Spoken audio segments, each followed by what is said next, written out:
आकाशवाणी देहरादून से प्रस्तुत है प्रादेशिक समाचार। पहले मुख्य समाचार। भाजपा प्रत्याशी माला राज्य लक्ष्मी शाह व अनिल बलूनी और कांग्रेस उम्मीदवार ज्योति सिंह गुंसोला आज लोकसभा चुनाव के लिए अपना नामांकन भरेंगे। हरिद्वार लोकसभा सीट से बसपा उम्मीदवार भावना पांडे ने पार्टी से त्यागपत्र दिया। निर्वाचन आयोग ने राजनीतिक दलों सहित संबंधित पक्षों को लोकसभा चुनाव के दौरान कागज का कम से कम उपयोग करने के निर्देश दिए।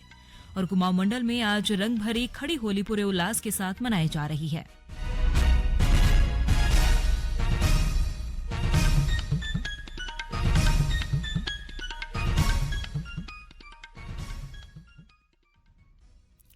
नमस्कार, दोपहर समाचारों के साथ मैं प्रियंका मलिक और अब समाचार विस्तार से।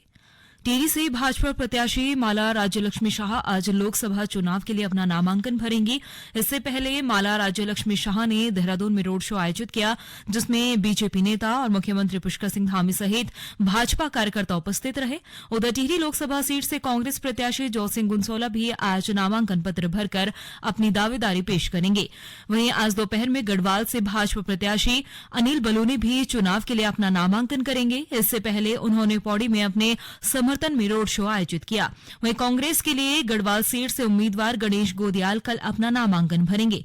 लोकसभा चुनाव में पहले चरण में नामांकन के लिए आखिरी 2 दिन शेष है। कल नामांकन की आखिरी तारीख होगी। प्रदेश की 5 लोकसभा सीट पर 19 अप्रैल को एक ही चरण में मतदान होगा। मतदान केंद्रों तक जनता की पहुंच आसान बनाने के लिए राज्य में कुल 11,729 पोलिंग स्टेशन बनाए गए हैं। उत्तरकाशी और पिथौरागढ़ जिले के 12 दुर्गम मतदान केंद्रों के लिए मतदान तिथि से 3 दिन पहले ही पोलिंग पार्टियां रवाना की जाएंगी। प्रदेश की 5 लोकसभा सीटों के लिए 83 लाख से ज्यादा मतदाता लोकसभा चुनाव में प्रत्याशियों का भाग्य तय करेंगे।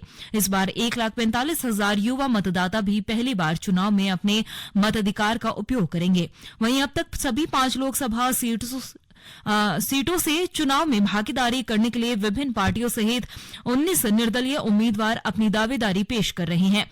हालांकि सभी उम्मीदवारों ने अपने नामांकन नहीं करवाए। कल नामांकन समाप्त होने के बाद चुनाव के लिए कुल उम्मीदवारों की स्पष्ट तस्वीर सामने आ सकेगी। इसके बाद 28 मार्च को नामांकन पत्रों की जांच की जाएगी। 30 मार्च तक नामांकन वापस लिए जा सकते हैं। हरिद्वार लोकसभा सीट से बसपा उम्मीदवार भावना पांडे ने चुनावी मैदान छोड़ दिया है। उनके चुनाव में हिस्सा न लेने के बाद बसपा हरिद्वार सीट से नई रणनीति बना रही है। बसपा प्रदेश अध्यक्ष शीशपाल ने बताया है कि उनकी पार्टी अब किसी स्थानीय उम्मीदवार को अपना लोकसभा उम्मीदवार बनाएगी और जल्द ही नए प्रत्याशी की घोषणा की जाएगी। उधर भावना पांडे ने कहा है कि उत्तराखंड में बसपा पार्टी जमीनी स्तर पर कमजोर है और इस कारण से उन्होंने पार्टी से इस्तीफा दे दिया है। उन्होंने कहा कि अब वे चुनाव नहीं लड़ेंगी और भाजपा उम्मीदवार त्रिवेंद्र सिंह रावत को अपना समर्थन देंगी। लोकसभा चुनाव के मद्देनजर मतदान प्रतिशत बढ़ाने के लिए आम जनता को मताधिकार के प्रति प्रेरित किया जा रहा है। आइए सुनते हैं मतदान के लिए कुछ संदेश। नमस्कार दगड़ियों, मैं पीयूष पुरोहित चमोली वटी। जन के आप लोगों से पता ही बोलूं कि आगामी चुनाव 2024 होने वाला है। तो मैं सभी उत्तराखंड वासियों से अपील कर दूं कि अपना मतदान को प्रयोग जरूर करें, कि हमारो अधिकार छी। ये चुनाव में उत्तराखंड का भविष्य बनाते अपना मतदान जरूर करें और अपने अधिकारों पूरा फायदा उठाएं। अपना मतदान से चमोली जिला उत्तराखंड पूरा देश का विकास का रूप में करें। धन्यवाद। जय देवभूमि, जय उत्तराखंड। नमस्कार, मैं गरिमा जोशी, इंटरनेशनल पैरा एथलीट और मोटिवेशनल स्पीकर। मैं आप सभी जनपद वासियों से अपील करना चाहती हूं कि आगामी चुनाव लोकसभा निर्वाचन 2024 में अपने मतदान का जरूर प्रयोग करें और लोकतंत्र को मजबूत बनाएं। सही नेता चुनने के लिए अपने मतदान का जरूर प्रयोग करें। धन्यवाद। रुद्रपुर के जिला निर्वाचन अधिकारी सौरभ गहरवार ने कहा है कि लोकतंत्र को मजबूत करने के लिए सभी जिला वासियों ने मतदान करने की शपथ ली है। उन्होंने सभी लोगों को 19 अप्रैल को मतदान करने और अन्य लोगों को भी मतदान के लिए प्रेरित करने का आह्वान किया।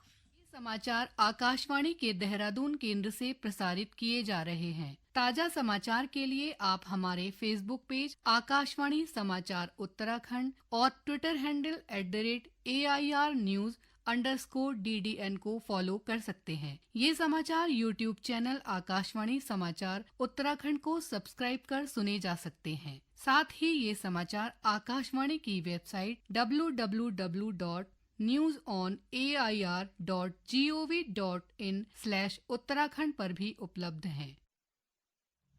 चुनाव आयोग ने इस लोकसभा चुनाव में इलेक्ट्रॉनिक माध्यम से ज्यादा कम्युनिकेशन करने को कहा है।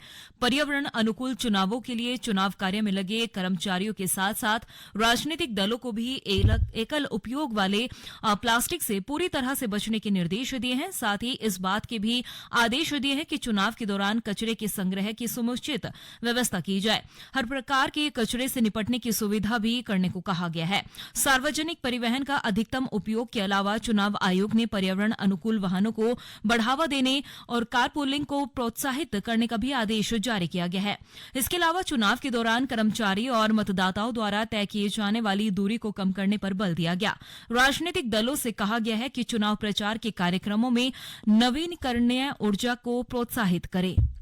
कुमाऊं मंडल के अल्मोड़ा, चंपावत, बागेश्वर, नैनीताल जिले में आज रंग भरी खड़ी होली पूरे उल्लास के साथ मनाई जा रही है।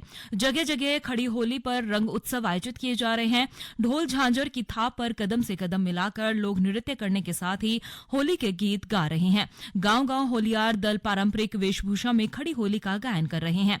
काली कुमाऊं की खड़ी होली के नाम से विख्यात चंपावत जिले की गोशनी, बिशुंग, सुई, फोर्ती, अस्सीपट्टी, लोहाघाट, चंपावत आदि स्थानों में महिला और पुरुष एकल व संयुक्त रूप से खड़ी होली मना रहे हैं। खड़ी होली में जहां भगवान शिव, गणेश की आराधना के गीत गाए जाते हैं, तो वहीं राधा कृष्ण प्रेम, महाभारत, रामायण सहित वेदांती होलियों का गायन भी किया जा रहा है।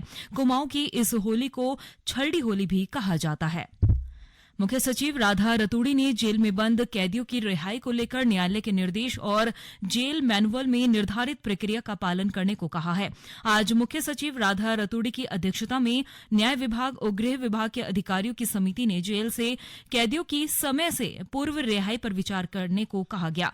मुख्य सचिव ने कहा कि कैदियों की रिहाई के लिए सबसे पहले ट्रायल कोर्ट, जिलाधिकारी और पुलिस अधीक्षक से आज्ञा प्राप्त की जाएगी और उसके बाद कैदियों की रिहाई पर विचार किया जाएगा। मुख्य सचिव ने कहा कि उच्च न्यायालय के रजिस्ट्रार जनरल से अनुरोध किया जाएगा कि सभी न्यायालय प्राथमिकता पर आख्या उपलब्ध करवा दे।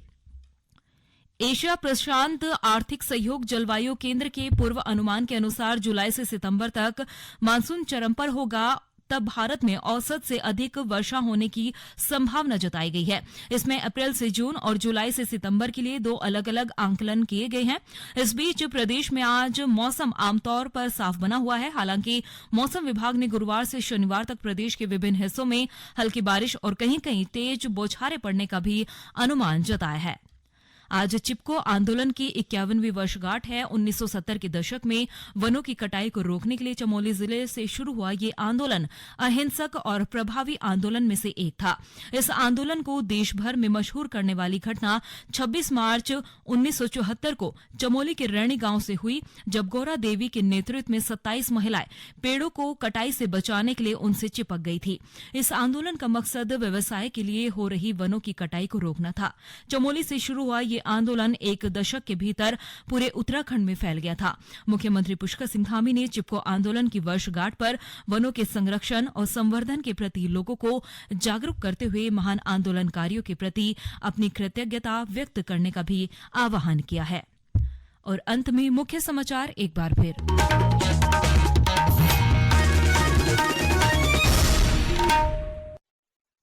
भाजपा प्रत्याशी माला राज्य लक्ष्मी शाह व अनिल बलूनी और कांग्रेस के उम्मीदवार ज्योत सिंह गुंसोला आज लोकसभा चुनाव के लिए अपना नामांकन भरेंगे। हरिद्वार लोकसभा सीट से बसपा उम्मीदवार भावना पांडे ने पार्टी से त्यागपत्र दिया। निर्वाचन आयोग ने राजनीतिक दलों सहित संबंधित पक्षों को लोकसभा चुनाव के दौरान कागज का कम से कम उपयोग करने के निर्देश दिए। और कुमाऊं मंडल में आज रंग भरी खड़ी होली पूरे उल्लास के साथ मनाई जा रही है। इसके साथ ही प्रादेशिक समाचार का ये बुलेटिन समाप्त हुआ। नमस्कार।